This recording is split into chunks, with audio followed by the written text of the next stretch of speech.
आगे बढ़ाऊंगा। बीजेपी के प्रवक्ता मनीष शुक्ला मेरे साथ मौजूद हैं। मनीष जी, पहले तो मैं अमेठी और रायबरेली पर जानना चाहता हूं, आपने दिनेश प्रताप सिंह को वापस क्यों उतारा है। दूसरा विषय, ब्रजभूषण शरण सिंह का काट के आपने तो उनकी फैमिली में टिकट दे दिया, अब किस मुंह से आप परिवारवाद की बात करते हैं। देखिए, दो बात है। दिनेश प्रताप सिंह जी भारतीय जनता पार्टी के प्रत्याशी हैं। 2019 में उन्होंने सोनिया गांधी के खिलाफ चुनाव लड़ा था और सोनिया गांधी का जो जीत का मार्जिन था उसको बहुत कम कर दिया था।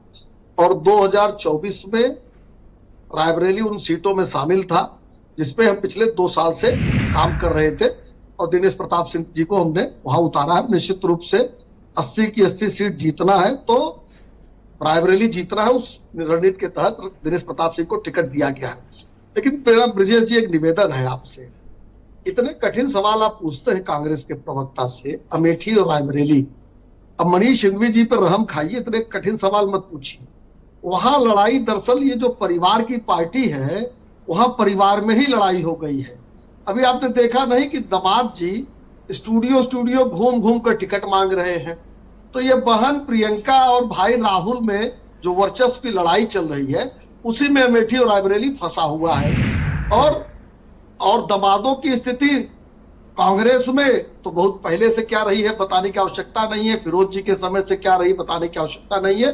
तो ये वर्चस्व की जंग चल रही है। परिवार से भी राहुल गांधी के नेतृत्व को चुनौती मिल रही है अब कि अब आपसे नहीं हो पाएगा भैया, और अब दामाद जी को या बहन जी को आगे लाइए। ये कठिन सवाल है, सबर करें। आपके बीच कोई नहीं बोला, आप सुनने की क्षमता विकसित करो। बोलिए मनीष जी। तो शुक्ला जी, कठिन सवाल कम से कम मनीष जी से मत पूछिए। मेरा निवेदन है कि अब इसका जवाब ये बेचारे कैसे देंगे, भाई और बहन के बीच का जवाब। और देखिए, रहा सवाल कैसरगंज से, तो कैसरगंज से करण भूषण सिंह को भारतीय जनता पार्टी ने प्रत्याशी बनाया है। कौन सज्जन है करण भूषण जी, इनके पिताजी का नाम क्या है। भारतीय जनता पार्टी के कार्यकर्ता है। और आप जो सुनना चाहते हैं उसमें कोई कल जब नॉमिनेशन करेंगे तो सनाव तो लिखेंगे ही, तो इसलिए मैं आज आपको उनके पिता का नाम नहीं पता। करण जी के इतने महत्वपूर्ण कार्यकर्ता के भाई मेरी बात तो खत्म होने दीजिए। मैं खुद कह रहा हूं कि कल वो जब सन ऑफ लिखेंगे तो पता ही चलेगा, तो मैं क्यों उसको छिपाऊंगा। ये छिपाने वाली बात थोड़ी है। क्या मैं कांग्रेस का प्रवक्ता हूं कि छिपा लूं भाई बहन में झगड़ा हुआ है।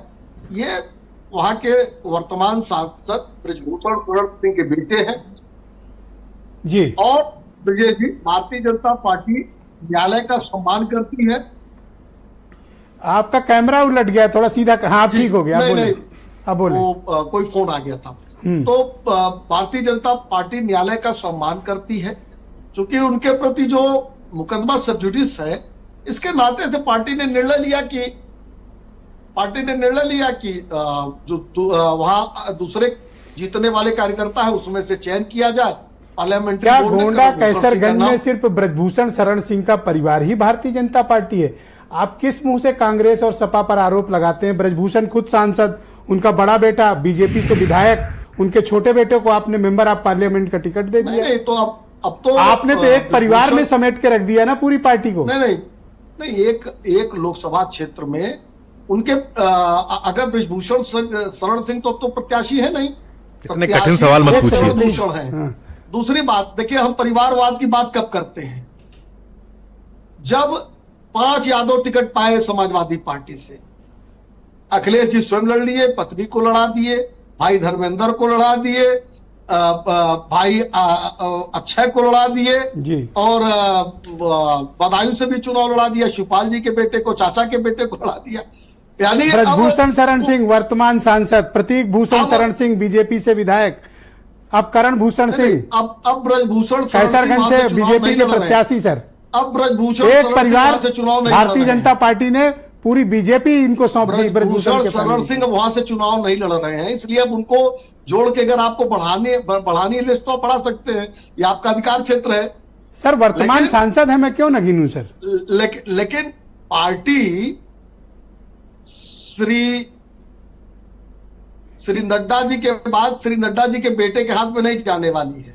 पर सर, ये कंफर्म है कि कैसरगंज में ब्रजभूषण का कटेगा तो करण भूषण को मिलेगा, इसकी श्योरिटी है बीजेपी में। नहीं, ये तो पार्लियामेंट्री बोर्ड तय करता है। तो उनके यहाँ भी सर सीईसी है, वो तय करते हैं सर। नहीं, विजिबिलिटी अच्छा, समाजवादी पार्टी में सीईसी है। क्यों नहीं सर, उनके यहाँ भी एक कमेटी है सर, पार्लियामेंट्री बोर्ड सबके यहाँ है मान सर, लेता हूँ, सबके यहाँ है सर, मान लेता हूँ, आप कहते हैं तो मान लेते हैं।